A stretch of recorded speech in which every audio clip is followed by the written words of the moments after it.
ঢাকার রাজপথে আবারও বদলে গেল দৃশ্যপট।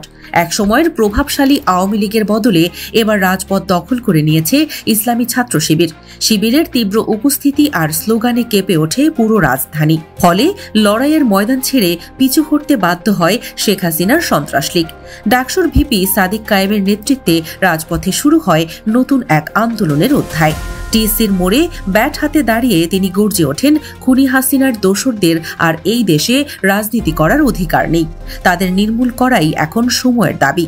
তার এই হুঙ্কারেই যেন ঢাকার আকাশে বাজতে থাকে পরিবর্তনের শঙ্খধ্বনি। মূলত 13ই নভেম্বর ছিল শেখ হাসিনা সহ 3 জনের বিরুদ্ধে জুলাই আন্দোলনের সময়কার মানবতা বিরোধী অপরাধ মামলার রায়ের দিন। এই দিনটিকে কেন্দ্র করে আওয়ামী লীগ ঢাকায় লকডাউন কর্মসূচির ঘোষণা দেয়। দেশের বাইরে থেকে শেখ হাসিনার ছেলে সজীব ওয়াজেদ জয় একটি ভিডিও বার্তায় দলের নেতাকর্মীদের রাস্তায় নামার আহ্বান জানালে অনলাইনে শুরু হয় উত্তেজনা। কিন্তু পরিকল্পনা মাফিক মাঠে নামার আগেই পরিস্থিতি ঘুরে যায়। ফজরের নামাজের পর থেকেই রাজধানীর রাস্তায় রাস্তায় দেখা যায় শিবিরের নেতাকর্মীদের অবস্থান। ঢাকা বিশ্ববিদ্যালয় এলাকা থেকে শুরু করে শাহবাগ, মিরপুর, মহাখালী, ধানমন্ডি 32, সায়েন্স ল্যাব, গুলিস্তান ও যাত্রাবাড়ি সর্বত্র শিবিরের মিছিল আর স্লোগানে মুখর হয়ে ওঠে।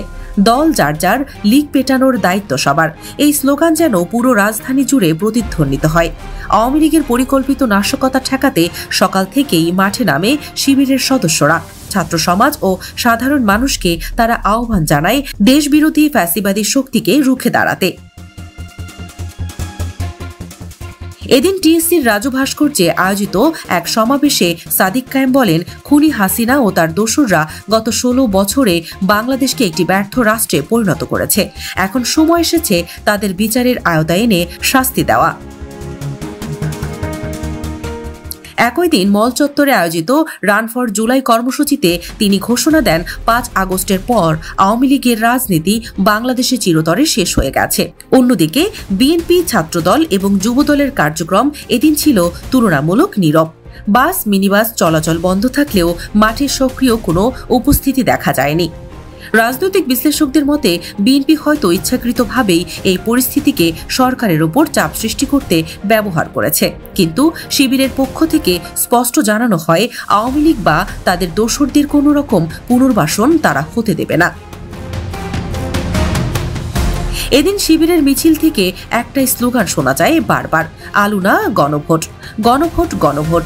জুলাই আন্দোলনের শহীদদের রক্তের দাবি এই গণভোট বাস্তবায়ন এখন তাদের কাছে শুধু রাজনৈতিক ইস্যু নয়, বরং ছাত্র জনতার মৌলিক অধিকারের প্রতীক। দেশপ্রেমিক তরুণদের নেতৃত্বে শিবির আবারও প্রমাণ করেছে তারা দেশের প্রশ্নে কোনো আপোষ জানে না।